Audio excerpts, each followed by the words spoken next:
Bonjour à toutes et à tous et bienvenue dans ce nouvel épisode. Aujourd'hui, on va parler d'un sujet essentiel pour celles et ceux qui suivent un régime vegan, la vitamine B12. Pourquoi est-elle si importante? Comment éviter une carence tout en restant fidèle à ses convictions alimentaires? C'est ce qu'on va voir ensemble avec ces 5 conseils clés. Installez-vous confortablement, prenez un bon thé ou un café et c'est parti.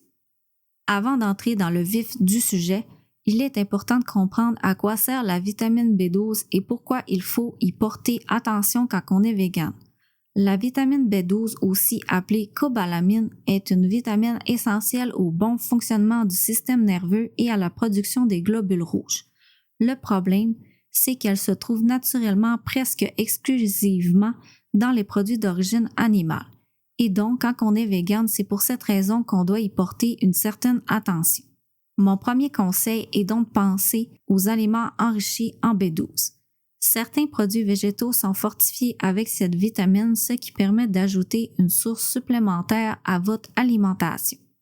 On en trouve par exemple dans des laits végétaux enrichis, des céréales, des jus de fruits et même certaines levures alimentaires comme la Bob Red Mills ou le moulin Abenaki Mills que j'utilise. Si vous adorez le goût fromager de la levure alimentaire, c'est une bonne façon d'incorporer de la B12 à vos plats. Pensez donc à intégrer plusieurs sources. Pour être certain que le produit contient bien de la B12, pensez à bien regarder le tableau de la valeur nutritionnelle du produit et sous quelle forme. Mon deuxième conseil, comme expliqué un peu plus haut dans l'introduction, ne comptez pas sur les sources végétales naturelles. Certaines personnes pensent qu'on peut trouver de la B12 dans des aliments comme la spiruline, le tempeh ou les algues. Malheureusement, ces sources contiennent soit des analogues de la B12 qui ne sont pas utilisables par notre organisme, soit des quantités très variables qui ne permettent pas de couvrir vos besoins.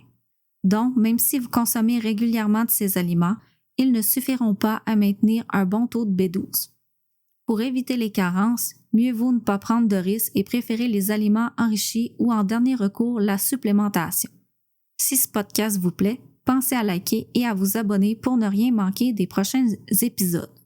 Mon troisième conseil, évitez les facteurs qui entravent l'absorption.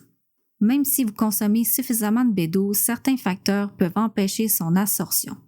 Parmi eux, on retrouve l'alcool et le tabac qui nuisent à l'assimilation des nutriments en général, mais aussi certains médicaments comme les inhibiteurs de la pompe à protons, souvent prescrits pour les problèmes gastriques. Certaines pathologies digestives comme la maladie de Crohn ou la gastrite atrophique peuvent aussi réduire l'absorption de la B12. Si vous êtes concerné, consultez votre médecin pour adopter votre prise de suppléments. Quatrième conseil, faites un suivi médical régulier. Faites vérifier votre taux de B12 régulièrement.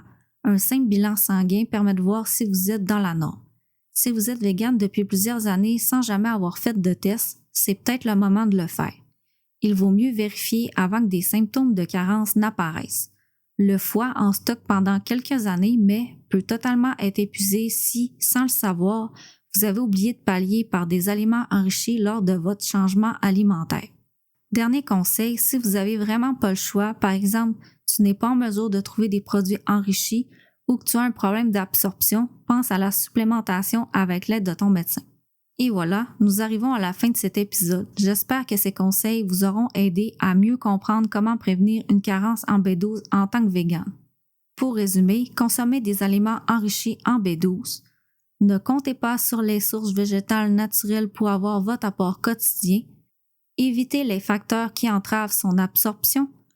Faites un suivi médical régulier. Et si vous n'avez vraiment pas le choix, pensez à la supplémentation en B12. Prenez soin de vous et à très vite pour un nouvel épisode.